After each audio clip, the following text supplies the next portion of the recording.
गुरु फुलचंद महाविद्यालय की शिक्षा संख्या की तरफ से आप सभी को परीक्षा संबंधी अभ्यास प्रश्न कराए जा रहे हैं। इसमें आज हम बात करेंगे बीएड फर्स्ट सेमेस्टर के द्वितीय प्रश्न पत्र कंटेम्प्रेरी इंडिया एजुकेशन के 2023 में हुए प्रश्न पत्र के बारे में। तो इसे शुरुआत करते हैं सेक्शन ए से। पहला प्रश्न, भारतीय शिक्षा के मानकीकृत दृष्टिकोण के अनुसार शिक्षा के 2 उद्देश्य बताइए। तो मानकीकृत दृष्टिकोण क्या होता है, पहले समझ लेते हैं।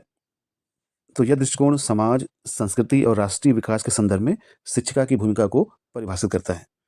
और इसके उद्देश्य में हम कह सकते हैं कि व्यक्तित्व का विकास करना, बच्चों के नैतिक व चारित्रिक निर्माण का विकास करना, मूल्यों और संस्कृति का विकास करना, समाज व पर्यावरण के प्रति संवेदनशीलता का विकास करना इत्यादि मानसिक दृष्टिकोण के अनुसार शिक्षा के उद्देश्य हो सकते हैं।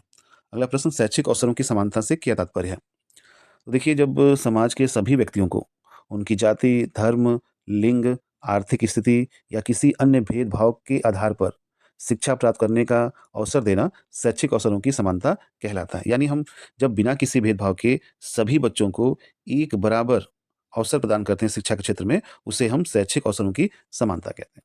जैसे शिक्षा का अधिकार अधिनियम जो है वो ये कहता है कि हम बिना किसी भेदभाव के सभी बच्चों को एक समान शिक्षा प्रदान करेंगे। अगला प्रश्न, संघीय शैक्षिक प्रणाली के निहितार्थ बताइए। Give two implications of federal structure of education system. तो देखिए, जो फेडरल स्ट्रक्चर होता है, यानी जो संघीय शैक्षिक प्रणाली है, उसका मतलब है कि एक ऐसा ढांचा जिसमें शिक्षा संबंधी अधिकार केंद्र और राज्य स्तर पर विभाजित होते हैं। क्योंकि शिक्षा जो है वो समवर्ती सूची का विषय है, जिसमें केंद्र और राज्य सरकार दोनों की भूमिका होती है। तो केंद्र स्तर पर हम देखें तो केंद्र स्तर पे जो है राष्ट्रीय शिक्षा नीति का निर्माण किया जाता है।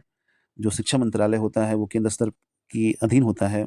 इसके अलावा कुछ संस्थाएँ होती हैं जिसमें एनसीईआरटी है, यूजीसी है, एआईसीटीई है, आईआईटी है, एआईएम है। ऐसे बहुत सी संस्थाएँ हैं जो केंद्र स्तर पे काम करती हैं। इसके अलावा राज्य स्तर पे क्या काम है? तो प्रत्येक राज्य जो है वो उनकी खुद की अपनी शिक्षा नीति है, उनके यहाँ एससीईआरटी है। यानी कह सकते हैं कि केंद्र स्तर पे शिक्षा संबंधी जो है नियम बनाए जाते हैं और राज्य स्तर पर उस नियम को पालन किया जाता है। अगला प्रश्न, शांति निकेतन की स्थापना के 2 मुख्य उद्देश्य बताइए। तो देखिए, शांति निकेतन जो है वो आपके पश्चिम बंगाल के बोलपुर में है।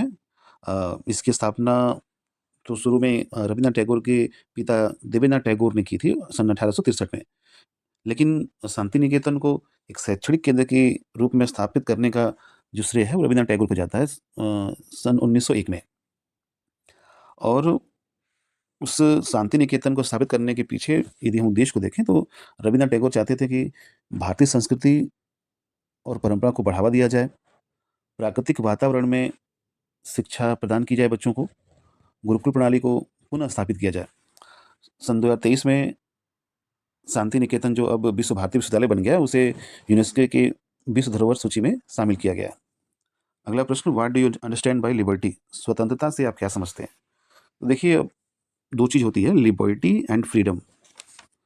तो यहाँ पे हम पहले लिबर्टी फ्रीडम के अंतर को समझ लेते हैं। फ्रीडम जो होता है वो एक व्यक्तिगत है, लिबर्टी जो है वो सामाजिक है। यानी यदि कोई गुलाम व्यक्ति आज़ादी चाहे, स्वतंत्रता चाहे तो फ्रीडम है। लेकिन जब वही गुलाम व्यक्ति समाज में आ जाए और अपने अधिकार और स्वतंत्रता जो कानून द्वारा संरक्षित है, उसकी माँग करें तो वो लिबर्टी है। यानी मैं जो चाहूँ वो कर सकता हूँ, ये फ्रीडम है। लेकिन कानून और नैतिकता के अंतर्गत मैं जो चाहूँ वो कर सकता हूँ, वो लिबर्टी है। तो स्वतंत्रता एक मौलिक मानव अधिकार है, जो सभी व्यक्तियों को जन्म से ही प्राप्त है। वैसे देखा जाए तो लिबर्टी शब्द जो है लैटिन शब्द के लीबर शब्द से बना है, जिसका मतलब होता है बंधनों का अभाव। और हमारे संविधान में ऐसे बहुत सारे हमें स्वतंत्रता के अधिकार दिए गए हैं, जिसमें अनुच्छेद 19 से 22 तक में स्वतंत्रता के अधिकार शामिल हैं। अगला प्रश्न, सामाजिक न्याय क्या है, सोशल जस्टिस। तो देखिए, सामाजिक न्याय एक प्रकार का विचार है जो सभी लोगों को समान अधिकार, समान अवसर की बात करता है कि उन्हें मिलना चाहिए। यानी सभी को समान मानते हुए हम ये मान सकते हैं कि सभी व्यक्तियों को समानता, स्वतंत्रता, बंधुत्व के अवसर या अधिकार मिलने चाहिए। अगला प्रश्न, बेसिक शिक्षा के 2 मुख्य सिद्धांत। तो देखिए, बेसिक शिक्षा का मतलब यहाँ पे महात्मा गांधी द्वारा प्रतिपादित बुनियादी शिक्षा से, जिसे हम बेसिक शिक्षा भी कहते हैं, नई तालीम भी कहते हैं, और ये 1937 में इस प्रकार की शिक्षा का विचार किया गया था। यदि हम उद्देश्यों को देखें तो महात्मा गांधी चाहते थे कि बेसिक शिक्षा जो है वो मातृभाषा में दी जाए, और इस शिक्षा पद्धति में वो हस्तशिल्प पर आधारित कार्यों को चाहते थे, यानी इसमें बच्चा कार्य करते हुए चीज़ों को सीखे। यानी 2 सिद्धांत लिख सकते हैं कि पहला कि मातृभाषा में शिक्षा प्रदान करना और हस्तशिल्प आधारित शिक्षा प्रदान करना। अगला प्रश्न, निजी विद्यालय क्या है? Private schools. तो देखिए, वे विद्यालय जो सरकार द्वारा संचालित नहीं होते हैं लेकिन मान्यता प्राप्त हैं। इन्हें किसी व्यक्तिगत व्यक्ति, समूह या संगठन द्वारा संचालित किया जाता है। अगला प्रश्न, महिला सशक्तिकरण, एम्पावरमेंट ऑफ वुमेन से आप क्या समझते हैं?